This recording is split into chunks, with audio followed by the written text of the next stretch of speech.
Of the second reduction in force, what we did was we contracted the work out to local businesses. So they still worked on our property, but they were working for the contractor, and they were guaranteed their job for at least a year working for the contractor. So that was the second reduction in force, which we thought was a good deal. Although they were no longer a Colonial Williamsburg employee, they had guaranteed employment for at least 1 year, making their same salary. There were no salary changes for the individuals that we contracted out. And we contracted out some of our facilities maintenance, some of our landscape, and we sell a lot of products. So in our stores, we contracted the salespeople in the stores. And so those were the businesses that we contracted out. And then we had to think about what we should eliminate from future plans that were on the books that we hadn't started working on.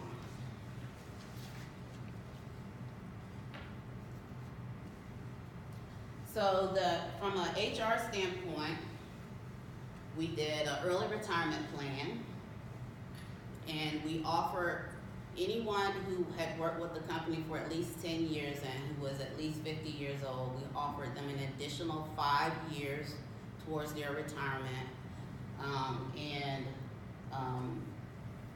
And of course, they ended up getting a monetary package if they retired within the next 90 days. And so, well, they had to sign the paperwork within the next 90 days, but we had some people who delayed it until later. And so a lot of people, we were able to cut some expenses based on that. Obviously, you make a lot of investment for the initial offerings. I think we got we had 120 people who accepted the early retirement plan. So that kind of assisted us a little bit, and they had the benefit of getting an additional 5 years credited for their retirement. Our organization has a defined benefit plan. Not a whole lot of people have it, where we pay for their retirement 100%. So they can do 401k on the side, but their retirement is paid for 100%, and it's based on the top 5 earning years that they have. Karen, you offer both 401k Yes. and Yes, we sure do. The defined benefit is automatic after 1 year of service with the organization, and then you have the option to do the 401k as well. Is it matching? I assume it is. Yes, we have 4% matching. 4% matching, yeah, 4% matching. And then obviously I mentioned the reduction in force, and then we had a couple of reorganizations, because as you have people leaving the organization, then someone has to take over those roles, or you need to determine whether or not those tasks and responsibilities are still applicable. So that requires some movement within your organization. And so needless to say that our staff weren't not necessarily traumatized, but we had some staff that was not happy because of all the going on that was going on. And we were empathetic to that. After all of this was done, we also instituted some professional development and coaching for the employees who were still there, to try to get them to a level that was needed as well as desired. It was a partnership between what the employee was looking for as well as what the business need. So we provided. Organization already pays for college for an individual to get a free associate's degree, and then you get some assistance if you want to get a bachelor's degree. And so that was always an option anyway.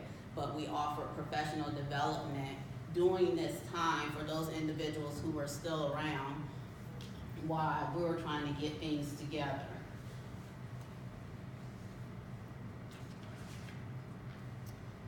So for the employees who choose not to talk to us,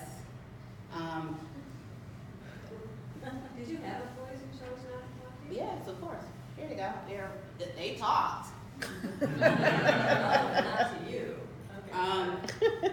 And so you have new leadership who employees don't feel comfortable with, and we've heard the statistics in this conference. If they stay with you past 3 years, for us, if they stay past 3 years, they're there for 10. The average age of our employee is 55, with 2,000 employees. And so most of them have been around 20, 25 years.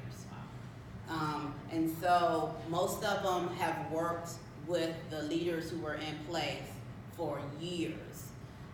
And then we had this new leadership team that had these new ideas, which we needed the new ideas because we needed someone to kind of usher us into the 21st century, you know, but they were different. You know, for some people, they were crazy ideas, you know, for people who had been around for a while, but we needed that. And so employees didn't feel comfortable talking to the new leadership, so yeah, they talked everywhere else.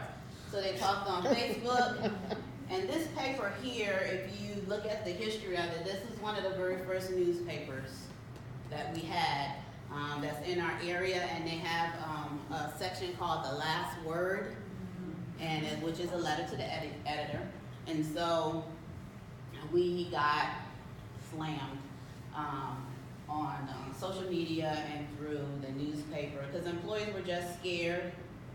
At that point, employees were overworked because we had cut the workforce for about 600 people, and you had 120 who left from the early retirement program, and then they were distrustful of leadership. I don't know you, and not only do I not know you, you're coming in here talking about Pokemon in the historic area. Like, what is going on? And so they didn't feel comfortable, and so when employees don't trust, they don't talk. So they went on social media, and of course they wrote letters to the editor, and then they just basically spread rumors based on the little bit of information that they had, because of course they didn't have the whole picture. And so this is where the iceberg of ignorance comes in, because while all of this was going on, our CEO loved him to death, Mitchell B. Reese. He had a leadership team who wasn't aware of what was going on in their areas. And so they were not properly reporting back to him what was going on in the area. And so we had a lot of employee problems. And they were painting the picture that everything was wonderful and that the employees were getting acclimated. And so after him asking the deep dive questions, and he found out that he was not getting the correct message of what was going on in the organization, because he knew that with all of the change that there was some type of concerns that needed to be addressed, but his leadership team was saying everything was on course. So he decided that he needed to get the information directly from the employees. And so this is where a team called the Compass Team was birthed. The Compass Team was an intra-foundation group of employees who reported directly to the president, who met monthly and worked on various initiatives to give him a pulse of what was going on within his organization. He received unfiltered messages from this employee group. And so COMPASS is actually an acronym: Culture of Mutual Purpose, Accountability, and Shared Stories. Kind of ties into our mission, which is to feed the human spirit by sharing America's enduring stories. The COMPASS team meets once a month, and so their purpose was to interpret the engagement results of 2016. They were placed under the Diversity and Inclusion Department, reported to the CEO. The senior leaders for the first group were responsible for nominating employees for the team. There was no qualifiers. For instance, if you had a performance issue, you couldn't be on the COMPASS team. If you were part-time, you couldn't be on the COMPASS team. None of that exists at all. You could be part-time, full-time, you could have a write-up in your file, you could be nominated. And their goal was to help the president and CEO transform the culture because they were the people on the ground. They did about 70 hours of training, which was very structured training, here's where we were in the 2016 survey results. Everybody remember what that was? Critical. Yes. Critical issues. At the time, we got a 42% response rate.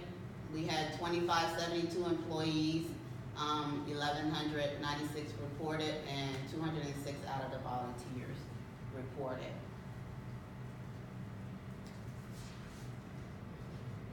These were the survey questions. Select 10 values or behaviors that best reflect who you are, not who you desire to be.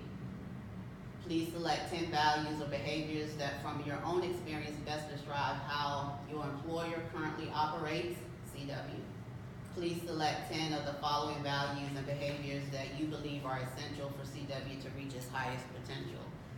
So this is what's going on now with you, what's going on with the organization, and where we're going. And you list those particular. So for these individuals to be the president, give the president feedback. They weren't his eyes and ears. They were giving him feedback of what was really going on in the workforce. We couldn't just send 30-something employees out and say, here, report back to the president. Some training was required. And so they went through, and you saw it on the previous slide, some extensive training, because this was a 2 to 3 year assignment. They went through 72 hours of training, and the first training that they went through was authentic trust. Has anyone heard that term, authentic trust? Okay. So authentic trust is the way we access trust, and it affects how we attend to trust, which influences the way we build trust. And I'll tell you what I just said, because that sounds like a lot. We access trust through 5 different ways. Sincerity, which is integrity with no intention to deceive. Capability, you have the knowledge and the expertise and the ability to do what you said that you're gonna do. And reliability, in the past, you've always did what you said that you were gonna do. And then care, you have the best interest of the team or the individual in mind.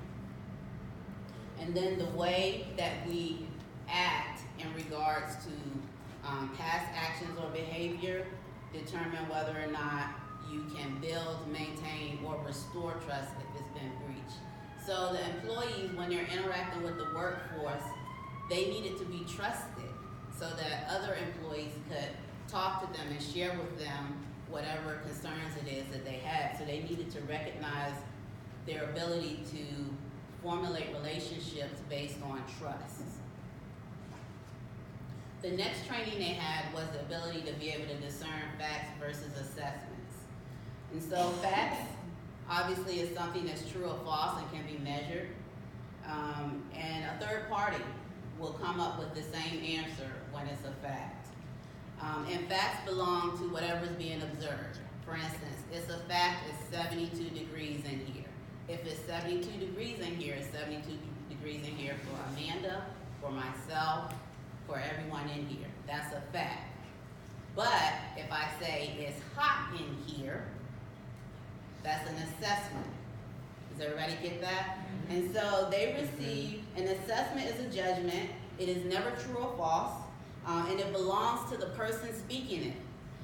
So they, and then they were also given a heads up about flag words, such as these are possible assessment words if you hear them.